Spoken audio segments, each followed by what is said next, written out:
Ngayon, ang paaralang ito ay nasa ilalim ng pamamahala ng Education Protection Agency. Lahat ng guro at estudyante ay dapat masunuring sumunod sa mga patakaran at makinig sa mga inspektor ng walang kondisyon. May mga kamera nang naka-install sa buong paaralan. Nakuha ni Miss Emalyn ang kontrol sa classroom dahil sa kanyang mga kamao at napakalakas na boses. Samantala, dumating din si Inspector Andrew sa teachers, faculty. Ibinigay niya sa mga guro ang declaration form sinumang guro na maling napagbintangan o nasaktan ay maaaring mag-report sa Education Protection Agency. Takot pa rin ang mga guro sa kapangyarihan ng social media ng mga estudyante, kaya wala ni isa sa kanila ang nangahas na lumantad at magsumbong. Pinag-ehersisyo ni Miss Emalyn ang mga estudyante sa labas.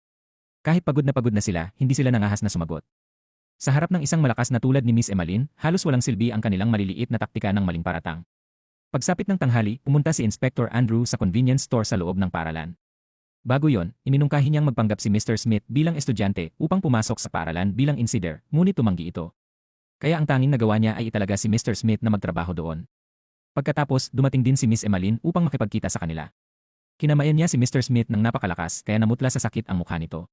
Talagang gusto ni Inspector Andrew ang baliw at kakaibang personalidad ni Miss Emalyn. Ang mga problemadong estudyanteng ito ay dapat hawakan ng mga baliw na tulad ni Miss Emalyn.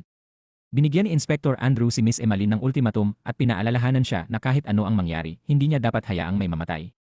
Ngunit ayos lang daw na bugbugin sila hanggang masugatan muli o mapilayan.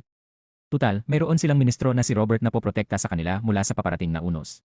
Binalaan ni Miss Emalyn si Mr. Smith na napakadelikado ng lugar na ito, ngunit hindi siya naniwala. Noon lamang sumugod ang mga estudyante upang magnakaw ng libreng pagkain niya nalaman kung gaano kahirap ang buhay niya rito. Nang matapos ang klase, gustong umuwi ng mga estudyante, ngunit pinanatili sila ni Miss Emalyn upang maglinis. Pinilit ni Honey si Miss Jung na maglinis para sa kanya, ngunit hindi iyon pinalampas ni Miss Emalyn.